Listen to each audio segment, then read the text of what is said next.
दूसरी पंचवर्षीय योजना 1956 से 1961। भारत की दूसरी पंचवर्षीय योजना का कार्यकाल 1956 से 1961 तक था। इस योजना का उद्देश्य औद्योगिकीकरण का ध्यान केंद्रित करना था, ताकि भारत की अर्थव्यवस्था को आत्मनिर्भर और सशक्त बनाया जा सके। यह योजना भारतीय औद्योगिक क्षेत्र को प्रोत्साहन देने और देश की बुनियादी ढांचे को मजबूत करने के लिए बनाई गई थी। योजना का उद्देश्य। दूसरी पंचवर्षीय योजना का मुख्य उद्देश्य भारत में भारी उद्योगों के विकास को बढ़ावा देना था, ताकि देश औद्योगिक दृष्टिकोण से आत्मनिर्भर बन सके। इस योजना के तहत औद्योगिक उत्पादन को बढ़ाने के लिए बड़े पैमाने पर सार्वजनिक और निजी निवेश की आवश्यकता थी। योजना में न केवल उद्योगों को प्रोत्साहित किया गया, बल्कि बुनियादी ढांचे जैसे सड़क, रेल, बिजली और संचार के क्षेत्र में भी सुधार की दिशा में कदम उठाए गए। इस योजना के अंतर्गत योजना आयोग ने विशेष ध्यान दिया कि भारतीय उद्योगों को विकसित करने के लिए आवश्यक पूंजी और प्रौद्योगिकी का उपयोग किया जाए। इसके साथ साथ आयात प्रतिस्थापन उद्योगों को बढ़ावा देने के लिए कदम उठाए गए। योजना के प्रमुख पहलू। पहला, औद्योगिकीकरण। दूसरी पंचवर्षीय योजना का मुख्य उद्देश्य भारतीय उद्योगों को बढ़ावा देना था। योजना के तहत भारी उद्योगों जैसे स्टील, खनिज, मशीनरी और बिजली उत्पादन क्षेत्रों पर ध्यान केंद्रित किया गया। इन उद्योगों में निवेश के लिए सरकार ने कई नई नीतियां और योजनाएं बनाई। खास तौर पर भद्रक और रांची में स्टील मिल्स स्थापित करने का कार्य किया गया। दूसरा, बुनियादी ढांचे का निर्माण। दूसरी पंचवर्षीय योजना के तहत बुनियादी ढांचे को मजबूत करने की दिशा में भी कदम उठाए गए। सड़कों और रेलवे नेटवर्क को विस्तारित करने पर ध्यान केंद्रित किया गया, ताकि औद्योगिक उत्पादों की आवाजाही में सुविधा हो।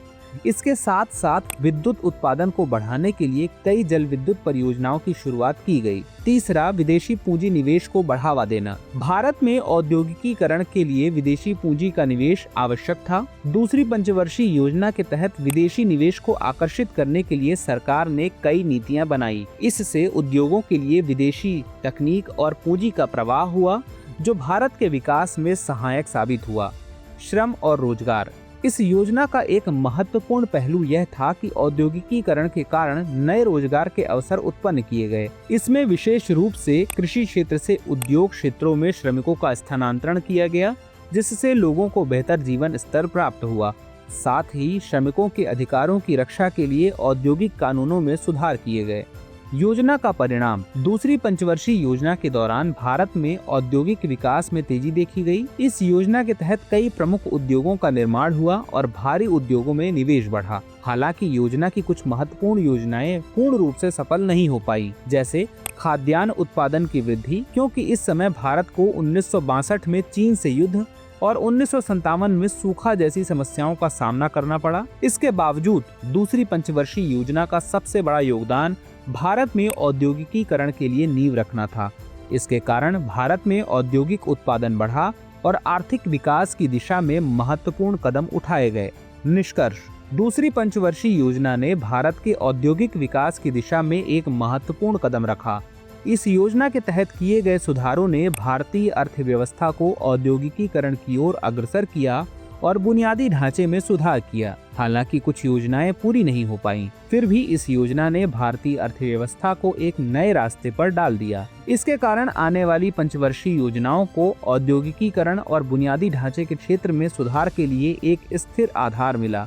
चलिए देख लेते हैं आज का अभ्यास प्रश्न। भारत की दूसरी पंचवर्षीय योजना का मुख्य उद्देश्य क्या था? ए, कृषि उत्पादन में वृद्धि। बी, औद्योगिकीकरण। सी, शिक्षा और स्वास्थ्य सुधार। और डी, पर्यावरणीय संरक्षण। सही उत्तर आप कमेंट बॉक्स में जरूर बताइएगा।